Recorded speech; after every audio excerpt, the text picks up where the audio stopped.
نحمدہ ونصلی ونسلم علی رسول الکریم اما بعد فاعوذ باللہ السمیع العلیم من الشیطان اللعین الرجیم بسم اللہ الرحمن الرحیم ان الذین یؤذون اللہ ورسولہ لعنہم اللہ فی الدنیا والآخرہ وأعد لهم عذابا مہینا۔ قرآن مجید فرقان حمید کے اندر 22واں پارہ ہے۔ اللہ تعالیٰ ارشاد فرماتے ہیں کہ بے شک جو لوگ اللہ اور اس کے رسول کو اذیت پہنچاتے ہیں ان پر دنیا اور آخرت میں اللہ کی لعنت ہے۔ وَأَعَدَّ لَهُمْ عَذَابًا مُّهِينًا، اور ان کے لیے اللہ نے سخت ذلت آمیز عذاب تیار کر رکھا ہے۔ یہاں بڑے غور طلب بات ہے کہ جو لوگ اللہ اور اس کے رسول کو اذیت پہنچاتے ہیں ان کے لیے ذلت آمیز عذاب۔ حالانکہ اگر آپ اسی صورت کی اگلی جو آیت ہے وہ اس پر غور کریں، والذین یؤذون المؤمنین والمؤمنات بغیر ما اکتسبوا فقد احتملوا بہتانا واثما مبینا، اگر کوئی کسی مومن مرد اور عورت کو اذیت پہنچاتا ہے اس کے لیے یہ نہیں کہا کہ عذاب مہینہ، اس کے لیے ذلت آمیز عذاب ہے، اس کے لیے لفظ اور استعمال کیے ہیں، فقد احتملوا بہتانا واثما مبینا، یعنی اس نے کھلا اور بڑا واضح گناہ کیا ہے، لیکن یہ نہیں کہا کہ اس کے لیے عذاب مبین ہے، عذاب مہین ہے۔ عذاب مہین قرآن مجید فرقان حمید کے اندر جہاں پر بھی استعمال ہوئے ہے وہ فقط کافروں کے لیے استعمال ہوئے ہیں، یا مشرکین کے لیے استعمال ہوئے یا کفار کے لیے یہ لفظ استعمال ہوئے، اس لیے کہ یہ لفظ ہے ہی کفار کے لیے چناؤ کیا گیا ہے قرآن مجید کے اندر، اس لیے کہ جو کافر اللہ اور اس کے رسول کو اذیت پہنچاتے ہیں ان کے لیے اللہ نے سخت ذلت والا عذاب تیار کر رکھا ہے۔ تو یہاں سے یہ بات پتہ چلتی ہے کہ اللہ اور اس کے رسول کو جو اذیت پہنچاتا ہے اس کے لیے سخت عذاب ہے، اور جو لوگ کسی عام مومن یا مسلمان کو اذیت پہنچاتا ہے وہ بہت بڑا گناہ کرتا ہے، اس کے لیے عذاب ہے لیکن کم ہے، لیکن جو اللہ اور اس کے رسول کو اذیت پہنچائے گا اس کے لیے سخت عذاب بھی ہے اور ذلت آمیز عذاب ہے۔ اب دیکھیں اللہ کو اذیت کیسے پہنچتی ہے؟ اللہ کو تو کوئی اذیت نہیں پہنچا سکتا۔ اللہ کو اذیت تب پہنچے گی جب کوئی بندہ حضور علیہ السلام کو اذیت پہنچائے گا، ٹھیک ہے، وَمَن يُطِعِ الرَّسُولَ فَقَدْ أَطَاعَ اللَّهَ، حضور کی اطاعت اللہ کی اطاعت ہے۔ اسی طرح حضور کی اذیت حقیقت میں اللہ کی اذیت ہے، اور حضور کی آل بیت کو اذیت حقیقت میں مصطفیٰ کریم علیہ السلام کو اذیت ہے، اس لیے کہ واضح اور دو ٹوک الفاظ کے اندر حضور نے کہا کہ الحسین منی وانا من الحسین، حسین مجھ سے ہے اور میں حسین سے ہوں۔ اسی طرح حضرت علی المرتضیٰ کے حوالے سے ہے، یا علی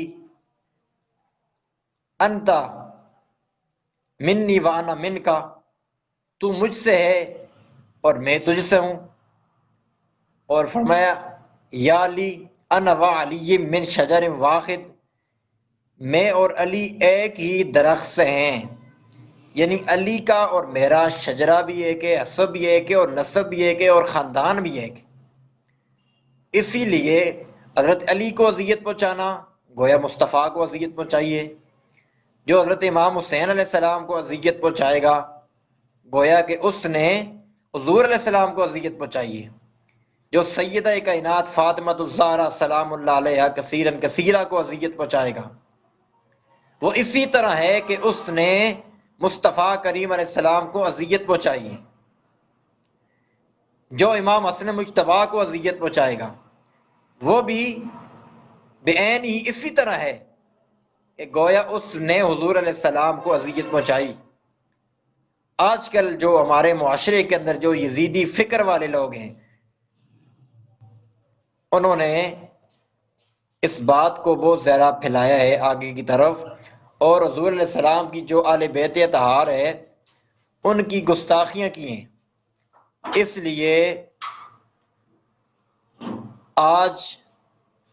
اس چیز اور اس امر کی ضرورت ہے کہ ان کی پرزور الفاظ کے اندر مذمت کی جائے۔ وہ لوگ کہ جو سڑکوں پر آ کر یزید لعنتی، اس کمینے، اس کنجر کی حمایت میں نعرے لگاتے ہیں، اس کو امیر کہتے ہیں، ہم ایسے لوگوں پر، ایسی فکر اور سوچ رکھنے والوں پر بھی لعنت بھیجتے ہیں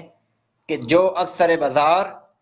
اس کمینے اور اس قاتل امام حسین، اس کنجر انسان کہ جس نے مصطفیٰ کریم علیہ السلام کے سارے خاندان کو، حضور کے نواسوں کو شہید کروایا، جو اس کی حمایت کے اندر نکلتے ہیں۔ اللہ نے ہمیں یہ تو جرت دی ہے کہ ہم سوشل میڈیا پر آ کر ان کی مذمت کریں، اور ہم پر زور مذمت کرتے ہیں ایسے لوگوں کی کہ جو بازاروں کے اندر، ریلیوں کے اندر آ کر اس کی حمایت کرتے ہیں، اور ہم یہ دعا کرتے ہیں کہ اللہ تعالیٰ ان یزیدیوں کو بھی قیامت والے دن یزید کے ساتھ جہنم میں اللہ تعالیٰ لے کے جائے۔ اور ہم الحمدللہ یہ دعا کرتے ہیں، ہم حسینی ہیں، اور ہم قیامت والے دن اللہ تعالیٰ ہمیں امام حسین علیہ السلام کی رفاقت کے اندر اور آپ کے ساتھ اللہ ہمیں جنت میں داخل فرمائے۔ اس لیے یاد رکھیں، ہر زمانہ حسین علیہ السلام کا ہے، ہر دور امام حسین علیہ السلام کا ہے۔ اسی جو آیت میں نے پڑھی ہے 22ویں پارے کے اندر، سورہ احزاب ہے، اس کی پچھلی آیت آپ آیت نمبر 53 یا 54 اٹھا کے دیکھیں، حضور کو اذیت کیسے پہنچتی ہے؟ یا ایھا الذین آمنوا لا تدخلوا بیوت النبی الا ان یؤذن لکم الی طعام غیر ناظرین ولکن اذا دعیتم فادخلوا، یعنی یہ ساری آیت آپ اٹھا کے دیکھیں، اس کے اندر یہ حکم ہے کہ اے ایمان والو، حضور کے گھر میں بغیر اجازت کے داخل نہ ہو، چونکہ حضور کے گھر میں بغیر اجازت کے داخل ہونا یہ بھی مصطفیٰ کریم علیہ السلام کو تکلیف کا باعث بنتا ہے۔ یعنی ان کے گھر میں اگر جاؤ، فَإِذَا طَعِمْتُمْ فَانْتَشِرُوا وَلَا مُسْتَأْنِسِينَ لِحَدِيثٍ، ان کے گھر میں اگر جاؤ تمہیں بلائیں کھانے پر، وہاں پر کھانا کھا کے بیٹھنا نہیں ہے۔ فَإِذَا طَعِمْتُمْ فَانْتَشِرُوا، کھانا کھا چکو پھر اپنے اپنے گھروں کو لوٹ جاؤ۔ کیوں؟ وہاں پر بیٹھنا بھی حضور علیہ السلام کو تکلیف کا باعث ہوتا ہے، اور ازواج مطہرات سے بغیر پردے کے بات کرنا یہ بھی تکلیف کا باعث ہے۔ خود سوچو، یہ چھوٹی چھوٹی باتیں تکلیف کے باعث ہیں، اور وہ میرے مصطفیٰ کریم علیہ السلام کی آل،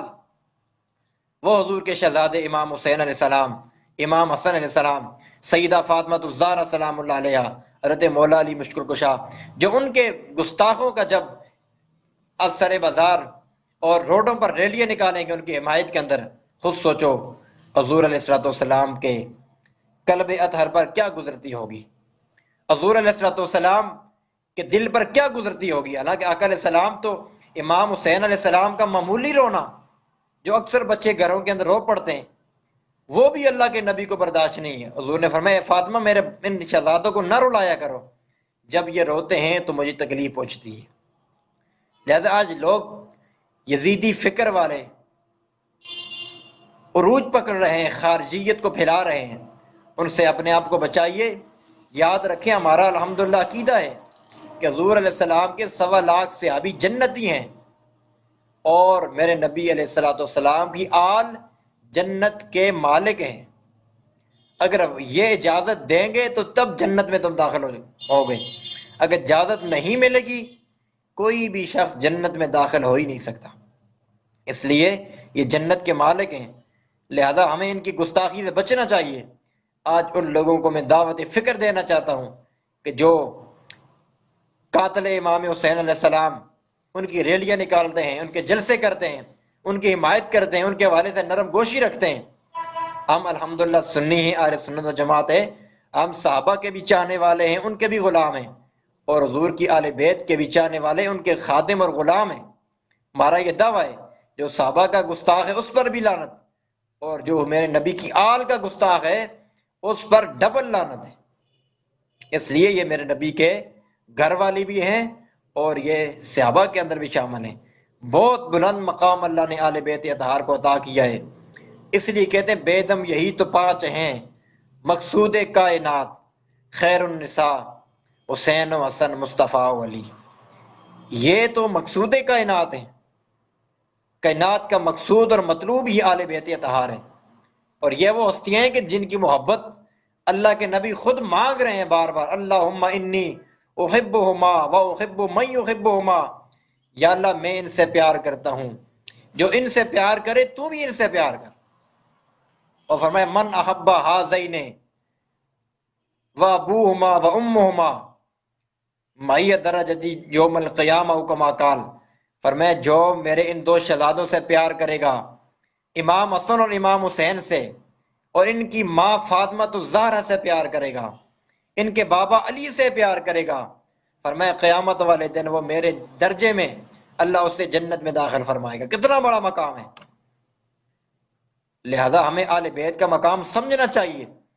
نماز کے اندر اگر ہم آل بیت پر درود نہ پڑھیں ہماری نماز نہیں ہوتی۔ خود سوچو کہ نماز اللہ کی ہے لیکن ہم درود فاطمہ پہ پڑھ رہے ہیں، درود مولا کائنات پہ پڑھ رہے ہیں، درود امام حسن اور حسین پہ پڑھ رہے ہیں۔ یہاں سے یہ بات پتہ چلتی ہے یہ ہستیاں کوئی عام نہیں ہیں، ان ہستیوں کو اللہ نے بہت بلند مقام عطا کیا ہے، اور یہ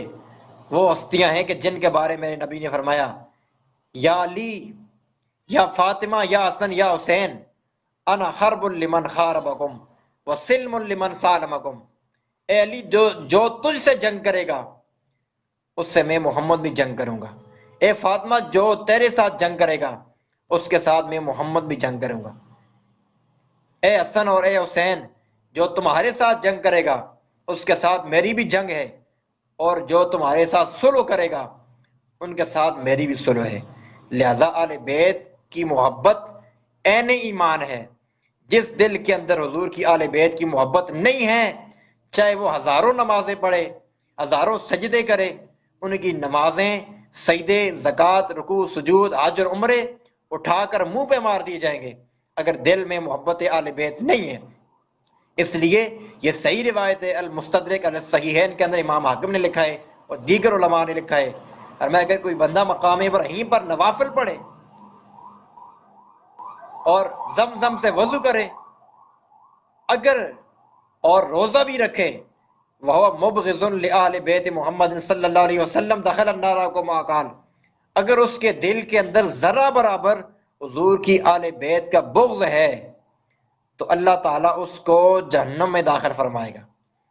لہذا نمازیں منہ پر مار دی جائیں گی، روزہ اور زکوٰۃ یہ دیگر سارے اعمال منہ پر مار دیے جائیں گے اگر دل میں محبت آل بیت اطہار نہیں ہے۔ اس لیے جتنے بھی سامعین سن رہے ہیں ان سے میری گزارش ہے کہ آل بیت اطہار کے ساتھ محبت کریں، اگر نہیں ہے تو اللہ سے دعا مانگیں یا اللہ ہمیں آل بیت کی محبت عطا فرما۔ اگر آل بیت کی محبت نہیں ہے نمازیں، روزے، زکوٰۃ، حج کچھ بھی قبول اللہ کی بارگاہ کے اندر نہیں ہے۔ خود سوچو مقام ابراہیم کتنا بڑا مقام ہے، وہاں پہ جانے کے لیے لوگ ترستے ہیں، روتے ہیں، دعائیں اور التجائیں کرتے ہیں، لیکن فرمایا اگر مقام ابراہیم پر بھی کوئی بندہ نوافل پڑھے، زمزم سے وضو کرے، روزہ بھی رکھے، اگر اس کے دل میں ذرہ برابر آل بیت کا بغض ہو اللہ ایسے بندے کی نمازیں اٹھا کے منہ پہ مار دے گا، ایسے بندے کو اللہ جہنم میں داخل کرے گا۔ لہذا آل بیت کے جو دشمن ہیں یہ ہمارے ایمان کا تقاضا ہے کہ ہم ان سے دشمنی رکھیں اور جو آل بیت کے چاہنے والے ان سے پیار کریں۔ لہذا ہمارا تو یہ دعویٰ ہے اور ہم الحمدللہ ڈنگے کی چوٹ پہ کہتے ہیں ہم کل بھی آل بیت کے نوکر تھے، ہم آج بھی آل بیت کے نوکر ہیں۔ اس لیے آل بیت کے جو گستاخ ہیں چاہے وہ یزید ہو، شمر ہو یا کوئی اور ہو، یا یزید کا کوئی حمایتی کوئی ملا ہو یا کوئی بھی ہو، ہم کل بھی اس پہ لعنت کرتے تھے، آج بھی لعنت کرتے ہیں۔ اس لیے اہل بیت پاک سے گستاخیاں بے باکیاں، لعنت اللہ علیکم دشمنان اہل بیت۔ آل بیت پاک سے گستاخیاں بے باکیاں، لعنت اللہ علیکم دشمنان آل بیت، لعنت اللہ علیکم دشمنان آل بیت۔ اور بے اجازت ان کے گھر جبرائیل بھی آتے نہیں، قدر والے جانتے ہیں قدر و شان آل بیت۔ لہذا میرا یہ تمام عوام اہل سنت اور تمام سامعین و ناظرین اور جتنے لوگ مجھے سن رہے ہیں، تمام سے میری گزارش ہے کہ آل بیت اطہار کے جو گستاخ ہیں ان کی مذمت کیجئے۔ یہ ہمارے ایمان کا حصہ ہے، یہ ہمارا ایمانی تقاضا ہے کہ ہم جو لوگ آل بیت کے گستاخوں کے آج نعرے لگا رہے ہیں، چاہے وہ کوئی بھی ہو، کوئی ملا ہو، آج ممبروں پر بیٹھ کر یزید کو رحمت اللہ کہہ رہے ہیں، ہم ایسے ملا پر، ایسے جو لوگ چاہے کوئی بھی ہو، تمام لبرزم ہیں، کوئی علماء ہو یا کوئی بھی ہو، جو بھی آل بیت کے گستاخوں کو اپریشیٹ کرتا ہے، ہم اس پر لعنت بھیجتے ہیں۔ لہذا ہم الحمدللہ صحابہ کے بھی نوکر ہیں اور آل بیت کے بھی نوکر ہیں۔ اللہ تعالی ہمارا خاتمہ بھی آل بیت کی غلامی کے اندر کرے، صحابہ کی غلامی کے اندر کرے۔ اللہ تعالی ہم سب کو آل بیت کا نوکر بنائے۔ السلام علیکم ورحمۃ اللہ وبرکاتہ۔